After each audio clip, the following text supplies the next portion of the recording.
देखो यार, एक ट्रेड में 10% का रिस्क लो, 1:5 बनाओ, 2 ट्रेड में पैसा डबल करो। ये सिर्फ सुनने में अच्छा लगता है, ऐसा कुछ होता नहीं है। देखो, मार्केट में आप हमेशा सही नहीं होगे, गलत भी होगे, इसलिए आपको अपने रिस्क को मैनेज करना सीखना पड़ेगा। नहीं तो एक ट्रेड या 2 ट्रेड के अंदर पूरा का पूरा अकाउंट खाली हो जाएगा, और इसी को बोलते हैं रिस्क मैनेजमेंट। सो नाउ, अगर आप अपने ब्रोकर में ट्रेड करते हो तो मैक्सिमम एक ट्रेड में 2% से ज्यादा रिस्क नहीं लेना है, चाहे कितना भी अच्छा ट्रेड मिल जाए।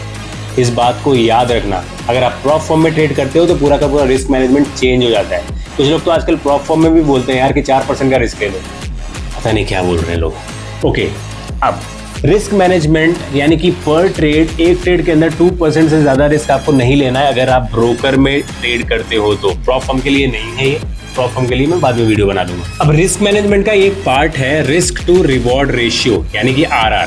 अब मान लेते हैं कि आपकी स्ट्रेटेजी बहुत ही घटिया है जो 50% का ही विनिंग रेट देती है, तो भी आपको उसमें ये देखना पड़ेगा कि मैं अपना RR कैसे बढ़ाऊं, 1:2 या फिर 1:3 कम से कम कैसे करूं ताकि मैं प्रॉफिटेबल बनूं।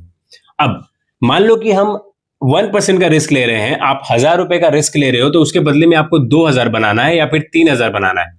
मान लो कि आपने 10 ट्रेड लिए, 10 में से विन होंगे 5 और लूज होंगे 5। तो अगर आपके 5 ट्रेड लूज हो रहे हैं तो आपके 1 ट्रेड का रिस्क है 1000, तो 5 इंटू 1000 आपका लूज हुआ 5000। वहीं पे अगर आपका विन हो रहा है तो 5 इंटू 2 हो जाता है 10,000। यानी कि 10 ट्रेड लेने के बाद 50% की विनिंग रेट के बाद भी आपका एंड ऑफ द डे 5000 का प्रॉफिट हो रहा है।